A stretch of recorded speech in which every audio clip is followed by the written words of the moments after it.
Professor یہ پوچھا گیا ہے کہ ہم لوگ تسبیح بھی کرتے ہیں لیکن غصے سے جان نہیں چھوڑتی. آپ کو کبھی غصے میں نہیں دیکھا, اس کی کیا وجہ ہے؟ میں بھی تسبیح کرتا ہوں. خادم حضرات, بات یہ ہے کہ یہ ایک ٹیکنیکل سا میٹر ہوتا ہے کہ آپ لوگوں میں کون سی جبلت کتنی طاقتور ہے. لائک آل ادر پیپل, میں کوئی اس قسم کی گنتیاں نہیں جانتا جس میں لوگ کہتے ہیں کہ یہ ایموشنل سٹانسز ہیں. میں اس دنیا میں شاید پہلا تھنکر ہوں, اگر لوگ جانتے ہوں, کہ جس نے یہ کہا تھا کہ emotions and feelings are a science. میرے 10 سال کے بعد ڈیل کارنیگی فاؤنڈیشنز نے 10 سائنٹسٹ کی مدد سے یہ کنفرم کیا ہے کہ خیالات ایک وجود رکھتے ہیں, ایک خاندان رکھتے ہیں. اور آج سے 10 سال پہلے الحمدللہ اللہ نے یہ کریڈٹ مجھے بخشا تھا کہ پہلی مرتبہ کہا تھا کہ انسانی خاندان جو خیالات خاندان کی طرح ہوتے ہیں. ان کے بچے ہیں, بزرگ ہیں, بوڑھے ہیں, ان کی نسلیں چلتی ہیں. اسی کی وجہ سے ہم ڈپریشن کی فیملیز کو جانتے ہیں کہ یہ خیال کہاں سے آ رہا ہے, اس کے کون کون سا بچہ اس وقت ورک کر رہا ہے. ان اے وے جیسے آپ کہتے ہو یہ جنات ہے, یہ سایہ ہے, یہ ظلمات ہے, پریکٹیکلی یہ بھی اللہ کی سائنس کے کرشمے ہیں کہ اس نے ہر چیز کو, فیلنگ کو, احساس کو مرتب کر کے باقاعدہ ایک سائنسی شکل دے رکھی ہے.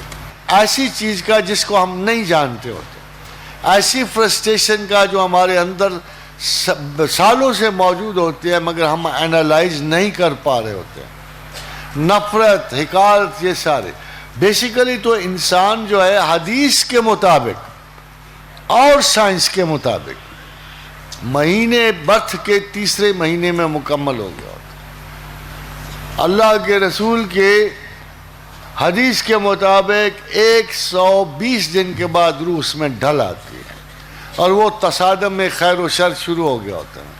سائنٹیفکلی اسپیکنگ ابھی جو لیٹسٹ اور آخری ریسرچ آئی ہے وہ اس سے بالکل ملتی جلتی ہے کہ 3 اور 4 مہینے میں انسان 70% بن چکا ہوتا ہے جو اس نے مستقبل میں بننا ہوتا ہے.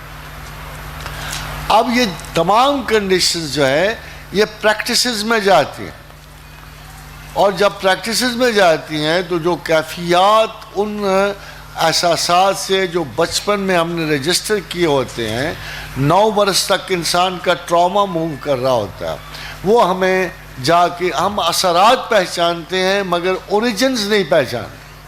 دی مین ایلیمنٹ ہے کہ ہم اوریجنز آف یہ جو ایفیکٹس ہیں وہ نہیں پہچانتے.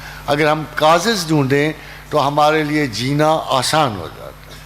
وہ اریٹیشنز جو غصہ کاز کرتی ہیں, وہ لائکس اور ڈس لائکس جو اس میں حائل ہوتی ہیں, اور وہ سیلف رسپیکٹ یا وہ امپریشنز یا وہ حقارتیں جو ہمیں اکساہٹ پہ آمادہ کرتی ہیں, یہ ساری کی ساری اس کا علاج تسبیحات میں.